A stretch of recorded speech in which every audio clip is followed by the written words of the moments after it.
राष्ट्रीय लोक दल के राष्ट्रीय अध्यक्ष चौधरी जयंत सिंह ने सोमवार को बेंगलुरु में विपक्ष की बहुप्रतीक्षित बैठक में शामिल होकर अपने भाजपा में जाने की चर्चाओं पर विराम लगा दिया है। आपको बता दें कि पिछली बैठक पटना में हुई थी, जिसमें आरएलडी चीफ जयंत चौधरी शामिल नहीं हो पाए थे।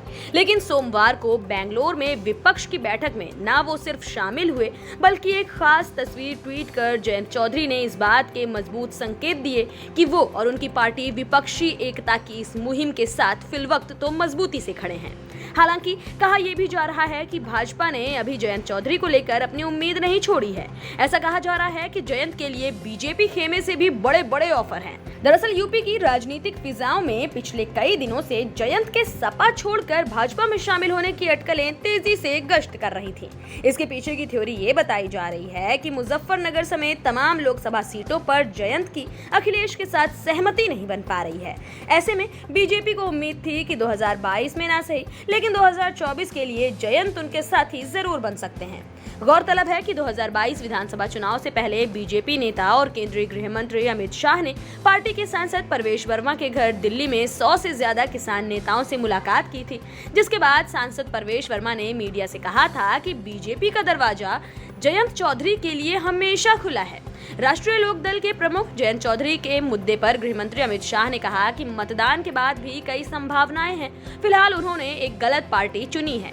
हालांकि तब जयंत ने बीजेपी के न्योते पर जवाब दिया था। उन्होंने कहा था कि मैं कोई चवन्नी नहीं जो पलट जाऊं। जयंत के लिए बीजेपी न जाने की कई वजहें हैं। मसलन जैसा कि जयंत सिंह के नजदीकी लोगों की माने, आज जो बीजेपी की स्थिति है, कोई भी अलायंस पार्टनर बीजेपी में खुश नहीं है। बीजेपी के सांसद खुश नहीं हैं, विधायक खुश नहीं हैं। इसलिए कितने लोग बीजेपी छोड़ कर जा रहे हैं। फिर जयंत सिंह का अब तक का जो ट्रैक रिकॉर्ड रहा है, उसमें वो लगातार बीजेपी और उनकी सरकार का विरोध करते चले आ रहे हैं।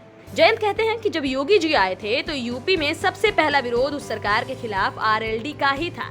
आज बीजेपी की जो विचारधारा है वो ये है कि देश की 60 से 70% आबादी को डरा कर रखो। जिस तरह से भय का वातावरण वो बनाना चाहते हैं, मुजफ्फरनगर का जो दंगा हुआ उसका राजनीतिक लाभ वो उठाना चाहते हैं। उन्हें कोई फिक्र नहीं कि समाज की क्या हानि हो रही है, उन्हें बस सत्ता में रहना है। इसके अलावा बीजेपी में न जाने की वजह मुसलमान भी बताए जा रहे हैं।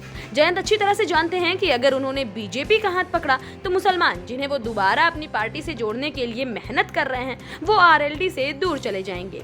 जयंत ये बिल्कुल नहीं चाहते हैं। जैसा कि जयंत कहते हैं कि जाट और मुसलमानों के बीच रिश्ते बहुत अच्छे हैं, व्यापार के भी रिश्ते हैं, सामाजिक रिश्ते हैं। जयंत का ये भी कहना है कि हम सांप्रदायिकता के खिलाफ खुलकर बोल ले रहे हैं, जबकि बीजेपी सांप्रदायिकता को ही हवा दे रही है। ऐसे में आरएलडी कैसे बीजेपी से हाथ मिला सकती है। बहरहाल चुनावी बिसात पूरी तरह से बिछी हुई है। कब कौन सी पार्टी में शामिल हो जाए, इसके बारे में कोई सटीक अंदाजा लगा ही नहीं सकता, क्योंकि हर वक्त किसी भी समय कोई भी अपनी पार्टी को छोड़कर कट्टर विपक्षी पार्टी में शामिल हो जा रहा है, जिसकी खबरें मीडिया पर काफी जोरों से चर्चा में बनी हैं।